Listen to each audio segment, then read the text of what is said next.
Bonjour et bienvenue à Ta Voix TV. Moi, je m'appelle Mélanie. Et moi, c'est Rebecca. Nous sommes à l'auberge de Saint-Mathieu pour rencontrer le fameux chef Sami Ben Abed. Saviez-vous qu'il avait gagné une étoile verte Michelin en 2025?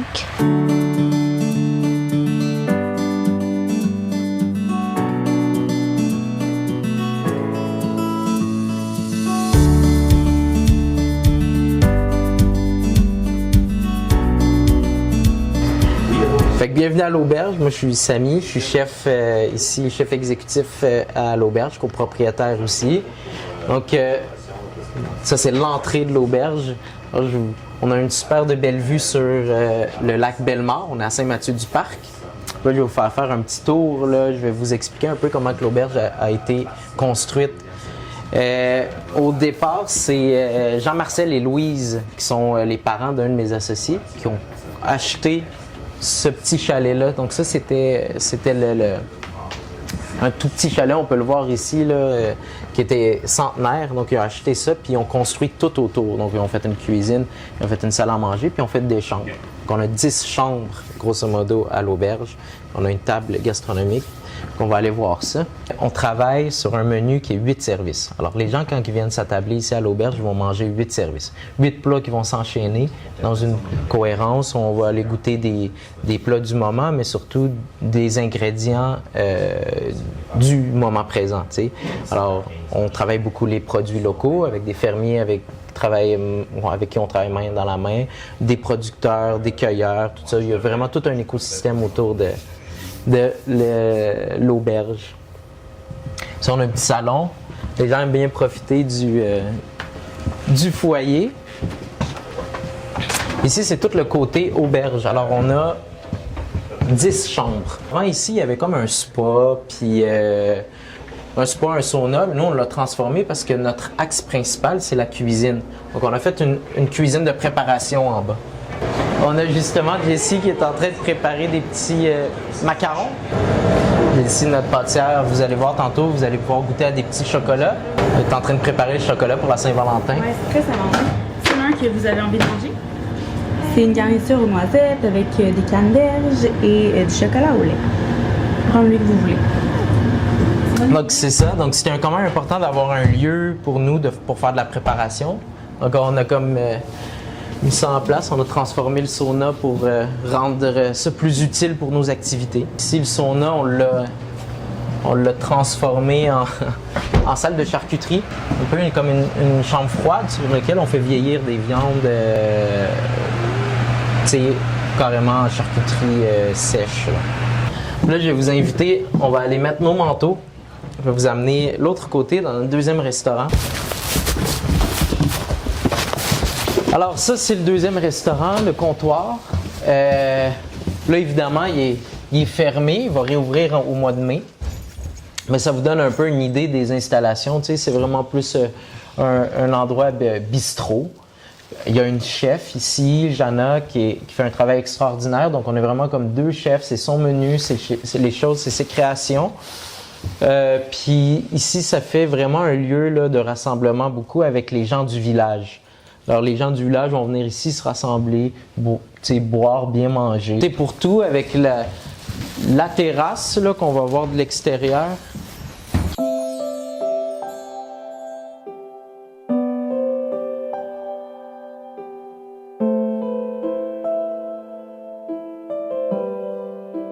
Alors, l'ambiance de l'auberge est beaucoup plus calme, plus là, j'arrive ici, puis c'est la fête, puis il y a plein de monde, puis il y a du bruit, c'est vraiment deux ambiances. C'est le fun de pouvoir être en mesure d'offrir ces deux atmosphères-là. Donc ici, c'est la cuisine où que principalement tout se passe. On fait un petit peu de préparation en bas, mais ici, c'est la cuisine lors des services, alors tout le monde est un peu à son poste.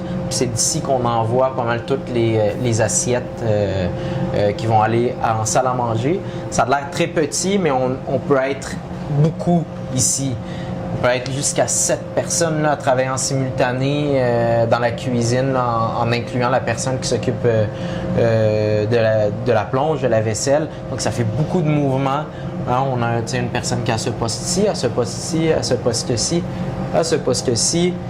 Puis on a toujours une personne ici au pass qu'on appelle, qui va coordonner un peu comme un chef d'orchestre le service pour envoyer les plats et donner les bons temps à chacun des individus dans la brigade.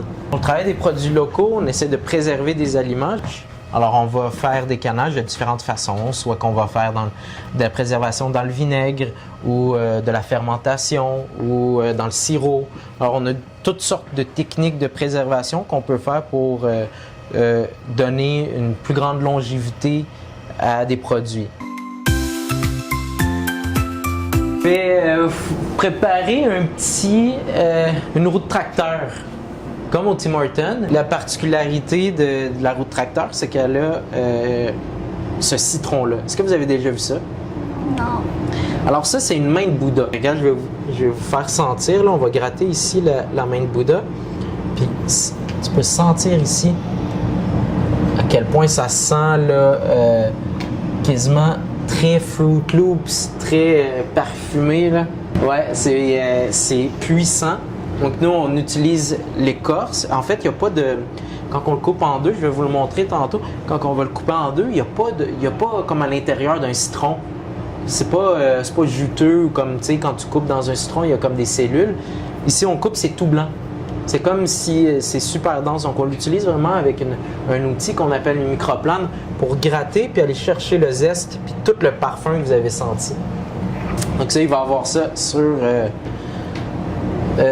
la beigne. On va la faire cuire tantôt, mais puis on a la chance de travailler justement avec d'autres producteurs qui ont des serres et tout ça, qui vont nous faire par exemple des fleurs et tout. Je vous invite à manger ça, puis à penser justement agrumes, clémentine, pamplemousse. Vous allez voir, cette fleur-là goûte vraiment comme des agrumes. Vous sentez le parfum là, de... Hein, pense à l'écorce de la clémentine, par exemple. T'sais, on n'a pas l'acidité, mais on a le parfum, on a l'arôme. Alors, des fois, on peut jouer comme ça avec certaines choses pour aller recréer des saveurs qu'on connaît. Ça goûte le pamplemousse, ouais. Donc ça, c'est la tagette. Cette fleur-là s'appelle la tagette. En anglais, il l'appelle marigold. Ici, la tagette. Nous, en tout cas, moi, je l'affectionne particulièrement, la tagette, que ce soit sa feuille ou sa fleur. Mais quand même, on peut aller chercher des belles saveurs. Puis, ce qu'on va mettre également sur la beigne, c'est du pollen. Alors ça, c'est du pollen d'abeille. Les abeilles, quand ils travaillent dans la ruche, ils ont besoin de protéines. Alors, qu'est-ce qu'ils vont faire? C'est qu'ils vont ramasser du pollen puis ils vont se les mettre sur leurs pattes postérieures pour nourrir leurs larves avec du miel et du pollen parce que c'est leur source de protéines. Puis, souvent, les apiculteurs, ce qu'ils vont faire, c'est que de temps en temps, ils vont mettre un petit grillage à l'entrée des ruches.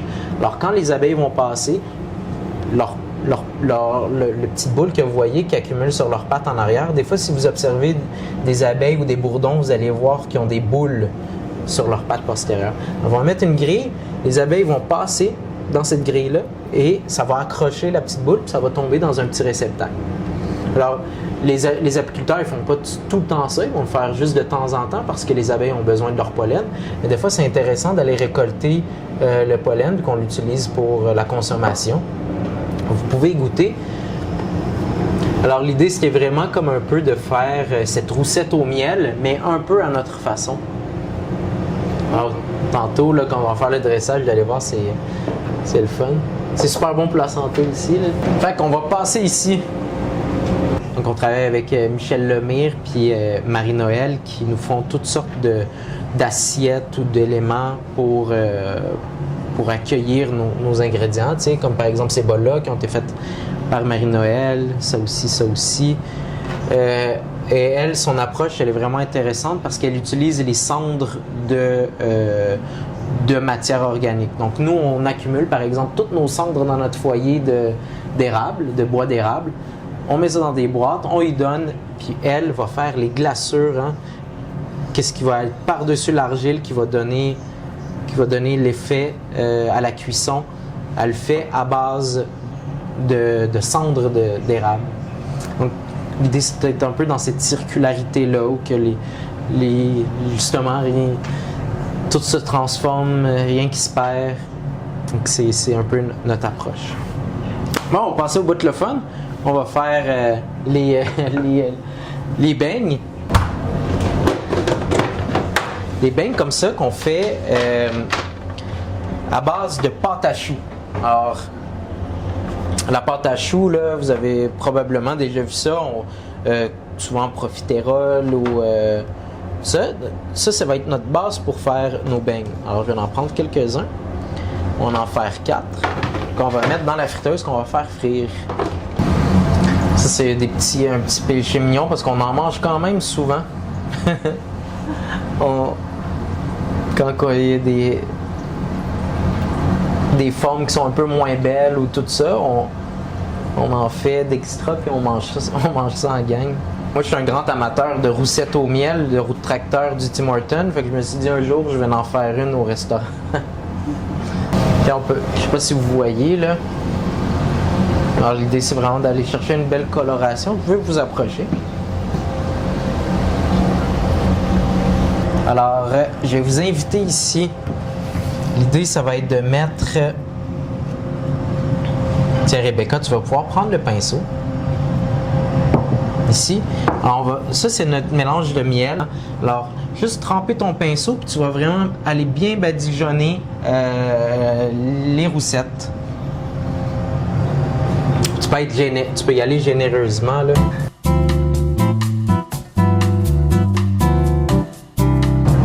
Là, ce qu'on fait ici, c'est qu'on rajoute justement, là, je vais en faire un pour vous montrer, on rajoute, on saupoudre comme ça le pollen d'abeille sur le dessus.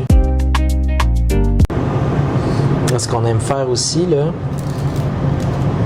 c'est rajouter les pétales que vous avez goûté tantôt, qui avaient un peu le côté pamplemousse, le côté agrume un peu plus. Sur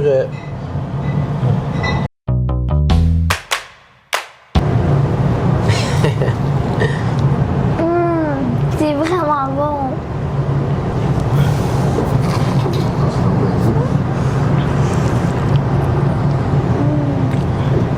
Fait que roussette au miel, mais pas du Tim Hortons. Fait que toi, Rebecca, t'en avais déjà mangé au Tim Hortons de la roue tracteur. C'est toi qui n'as pas mangé. Là, t'as la version de l'auberge en partant.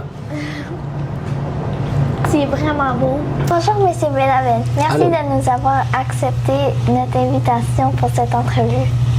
Qu'est-ce qui vous a amené à travailler ici?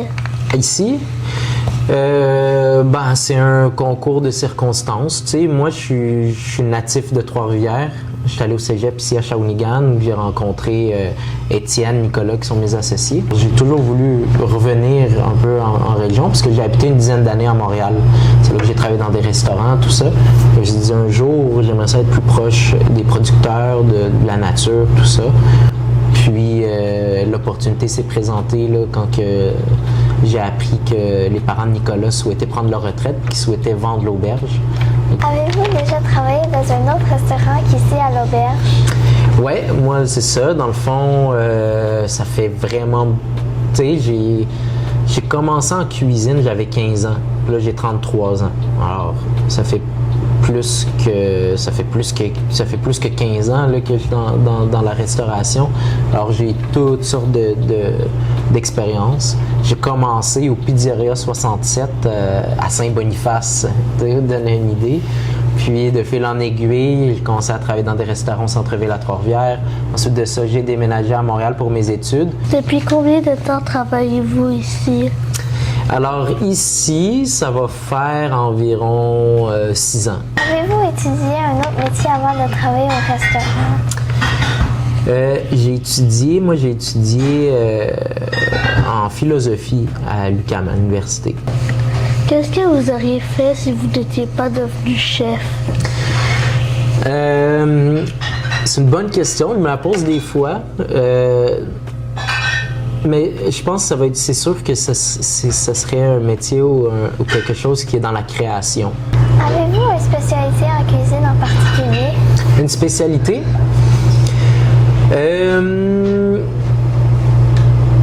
Pas nécessairement, tu sais, je viens toucher un peu à tout. Je pourrais pas mettre le doigt sur une spécialité en particulier, mais j'aime toucher un peu à tout. Ouais. De tous les plats sur le menu, lequel est votre préféré?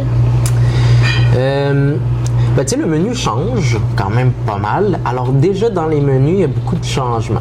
Mais là, présentement, c'est le plat de canard.